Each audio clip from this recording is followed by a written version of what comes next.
A Assembleia Legislativa discute o orçamento do ano que vem com os poderes e com a governadora eleita, Fátima Bezerra. Meu convidado hoje é o deputado Hermano Moraes, do MDB. Boa tarde, deputado. Boa tarde, Orne. Boa tarde a todos os telespectadores que garantem a excelente audiência do RN Acontece. Como é que está a discussão do orçamento na Assembleia Legislativa? Olha, ela acontece num ambiente de transição. Nós tivemos essas eleições recentes e, de uma forma sábia também, o presidente da Comissão de Finanças delegou ao deputado Fernando Mineiro, agora eleito deputado federal, para ser o relator da matéria, já que o projeto inicial encaminhado pelo governo, que servirá e será executado pelo próximo governo, ele pode ainda sofrer algumas alterações nesse processo de discussão. Se adequando, inclusive, ao programa de governo que venceu a eleição, né? Exatamente. Mas o que nós já pudemos aprender no primeiro estudo é que houve uma redução em relação ao orçamento que está sendo executado agora, em torno de 2%, que equivaleria a torno de 254 milhões. Há uma redução também na parte de investimentos, que já são muito parcos, muito poucos, o que nos deixa todos muito preocupados, somando-se a isso também o déficit fiscal que é muito grande, as dívidas acumuladas pelo governo, seja com fornecedores, seja também com os servidores. Há uma expectativa aí de que até dezembro tenhamos aí uma dívida em torno de 1 bilhão com fornecedores, até agosto foi 870 milhões. Temos ainda as folhas de novembro, dezembro, 13º e o restante ainda do 13º de 2017. Então, se estima aí um acumulado de 2,1 bilhões de reais que deverão ser administrados pelo novo governo. É um rombo, é um senhor rombo, né? Sim, considerando a situação do nosso Estado, que infelizmente nos últimos anos vem caindo em termos de desempenho, o produto interno bruto, se comparado com os outros estados nordestinos, ele está abaixo. Temos também um índice de desemprego acima da média nacional e regional, de forma que, apesar de todas as potencialidades que tem o Rio Grande do Norte, tão rico, gás, petróleo, energia eólica, energia solar, que está por ser ainda explorada, energia eólica primeiro do Brasil, cassinicultura, pesca, fruticultura, minérios, turismo já consolidado. Apesar de todas essas potencialidades, o Rio Grande do Norte, se comparado em termos de desempenho com estados vizinhos, nós verificamos que na última década o Rio Grande do Norte vem perdendo muito espaço e partindo aí para uma situação muito preocupante. Então, caberá ao próximo governo, se tiver coragem e criatividade, fazer essa mudança que é aguardada por todos. Antes da gente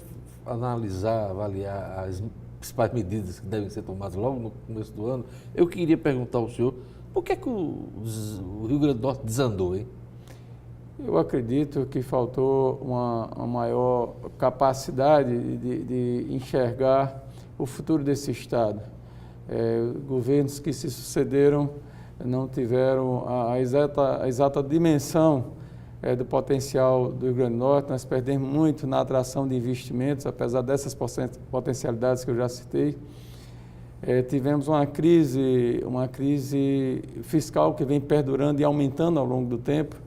Esse ajuste fiscal tão cobrado, tão propalado, ele não vem sendo feito e o resultado está aí. Nós temos hoje uma conta grande para pagar, um índice de desemprego alto e, infelizmente, uma situação que vai exigir de todos um esforço muito grande para que o Rio Grande do Norte retome o seu processo de desenvolvimento. Se fala muito impacto, mais uma vez, mas dá para apontar um culpado nessa história toda? Qual o papel da classe política? O senhor é político, faz parte da classe política, qual o papel em acompanhar esse... Vamos falar, esse momento que a economia do Rio Grande do Norte desandou? Eu dividiria essa culpa entre todos, onde o povo é a principal vítima. Há de existir agora uma maior consciência de todos os poderes constituídos, num esforço conjunto, somado também ao esforço que vem sendo feito pela iniciativa privada, para que nós retomemos esse processo de desenvolvimento. Então, na verdade, uma série de erros recorrentes, não corrigidos, que trouxe para o Rio Grande do Norte essa realidade tão triste e preocupante. Então, eu antes das eleições mesmo já dizia, eu defendi um candidato não eleito, que foi o ex-prefeito Carlos Eduardo, mas eu já dizia que qualquer que fosse o eleito ou eleita, no caso foi a senadora Fátima Bezerra, teria muitas dificuldades de governar e a necessidade, já no primeiro momento, de ter um bom planejamento para os próximos 4 anos e algumas medidas que pudessem minimamente garantir a estabilidade do Estado. Você falava no início do seu programa, no seu editorial, sobre insolvência. Eu opino que o Estado do Rio Grande do Norte está insolvente. O que resta de investimento para o Rio Grande do Norte... Já está nessa condição de insolvência? Sim, se você considerar aí uma dívida aí já calculada de 2,1 bilhões de reais, como herança para o próximo governo, no Estado que, apesar do esforço que tem feito de arrecadação, tem já uma projeção muito grande de aumento com despesas de pessoal, o próximo ano tem um aumento vegetativo da folha.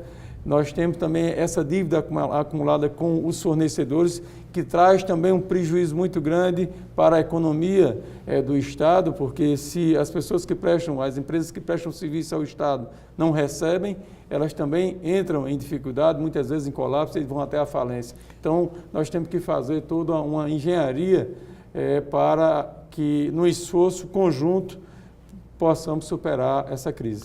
Na sua opinião, qual o primeiro desafio da governadora eleita? Ter uma boa conversa, um bom entendimento com todos os poderes, equacionar essa questão orçamentária, que já está tendo a oportunidade de fazer modificações de acordo com o seu planejamento de governo. Não sei em detalhes o projeto a ser implementado pela nova governadora, pelo novo governo, mas de toda forma acredito que esse pacto pela retomada do desenvolvimento do Rio Grande do Norte é necessário e isso passa pelo bom exemplo a ser dado pelo governo que se instala, a colaboração de todos os poderes, onde eu incluo poder legislativo, poder judiciário, o próprio executivo, claro, e outros que têm orçamento próprio, como Tribunal de Contas, Ministério Público, Defensoria Pública, enfim, tem que haver esse esforço. Temos também que fazer um esforço muito grande e vencer uma dificuldade a mais, que é exatamente uma ação republicana de parte a parte entre o governo do Estado do Rio Grande do Norte e o governo federal, de quem nós vamos muito precisar, mas que tem posições políticas antagônicas. Isso. Então, eu espero que a governadora tenha essa capacidade também de, a partir do seu exemplo republicano, também ter uma contrapartida republicana do governo Bolsonaro. Reforma da Previdência Estadual. Tem que esperar a nacional para poder resolver aqui ou é urgente resolver logo aqui? Olha, é urgente. Essa questão previdenciária é um problema que vem ocorrendo no mundo inteiro. No Brasil não é diferente. Então, o Rio Grande do Norte, em meio a essa crise profunda, corre o risco de chegar a uma situação onde outros estados já estão passando, como o Rio Grande do Sul, o próprio Rio de Janeiro. Então, nós temos que evitar isso. E essa é uma das medidas, é dolorosa, mas é importante que esteja em consonância também com a reforma que vai ser feita pelo novo governo. Eu não tenho dúvida que algo será feito e é necessário, é doloroso, mas é necessário sob pena exatamente de um colapso administrativo e financeiro no estado do Rio Grande do Norte. Qual o papel da oposição a partir de agora, com vistas ao futuro governo de Fátima Bezerra? O senhor é do MDB, já está no bloco de oposição. Sim, fazer uma oposição construtiva, atenta, fiscalizando, cobrando, né, aquilo que foi prometido em praça pública, mas votando aquilo que for necessário para o Rio Grande do Norte. E nós estamos dispostos, como estivemos nesse governo, todas as matérias que nós considerávamos importantes para o Rio Grande do Norte, a despeito de sermos oposição, nós votamos favorável. E assim não vai ser diferente no próximo governo. Eu só espero que o governo realmente ele se inicie já determinado a vencer a crise. O que houve com o MDB, não só no país, na eleição nacional, mas também aqui no Rio Grande do Norte. Vamos começar pelo plano nacional. Plano nacional, o governo muito desgastado do presidente Temer, que conclui o mandato iniciado pela ex-presidente Dilma Rousseff, durante todo aquele processo desgastante de impeachment. Ele teve um governo, que está tendo um governo considerado impopular. Muito, né? Tomou algumas medidas importantes para recuperar a economia do país, que vem se recuperando de forma paulatina, lenta, mas já estancou os problemas que existiam. Foram erros grosseiros na macroeconomia e até na microeconomia, que levaram o Brasil quase à bancarrota. Então, nesse aspecto, nós temos algo de positivo. Mas, na questão social e na avaliação popular, então, o PMDB foi muito prejudicado nesse processo. Em nível estadual, nós tivemos um prejuízo, uma perda muito grande, a não reeleição do senador Garibaldi Filho, que eu lamento muito, por considerá-lo um senador atuante, muitos serviços prestados ao Rio Grande do Norte. Mas essa foi a vontade da maioria esmagadora da população do Rio Grande do Norte. Reelegemos um deputado federal e elegemos apenas 2 deputados estaduais, entre os quais eu consegui, no meio de toda essa dificuldade, essa campanha atípica que nós tivemos, a reeleição para o 3º mandato. O senhor se considera um sobrevivente? Me considero, sim, porque houve uma campanha muito forte pela renovação em todos os níveis. Tivemos uma disputa muito acirrada com um número recorde de candidatos, mais de 300 candidatos a deputado estadual, por exemplo, e todos batendo na mesma tecla da renovação, às vezes até levando as pessoas a votar sem um critério mais lógico, e isso terminou favorecendo também novas candidaturas que eu espero que cheguem para somar e melhorar o nível da Assembleia Legislativa. O senhor teve mais de 60 mil votos na última eleição para deputado estadual e nessa agora 38.053 votos, né? Se elegeu o 6º mais votado, mas houve uma queda muito grande.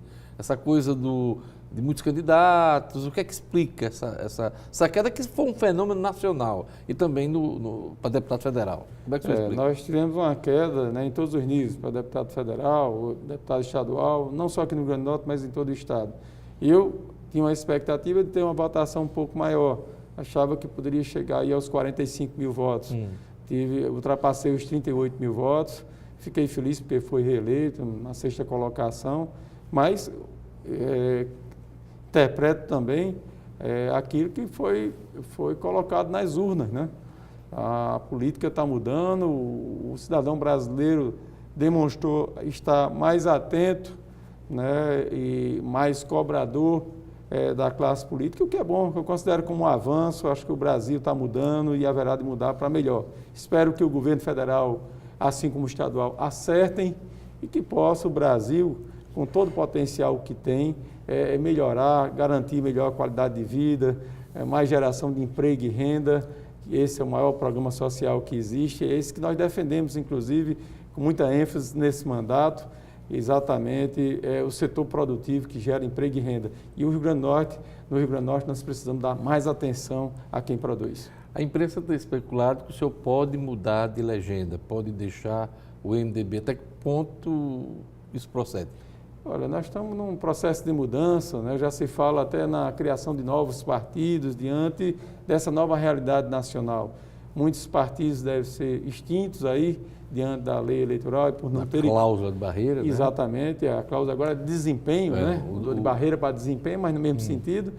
Temos também partidos que saíram muito feridos e mal avaliados desse embate.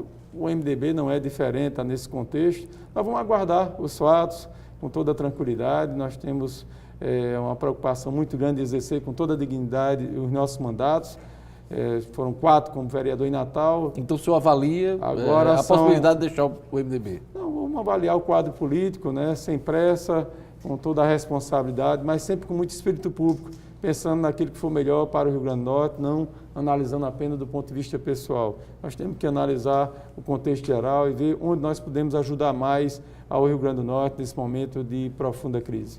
Eu queria agradecer a presença aqui no nosso programa do deputado estadual Hermano Moraes, do MDB, reeleito. Obrigado pela entrevista e parabéns pela reeleição.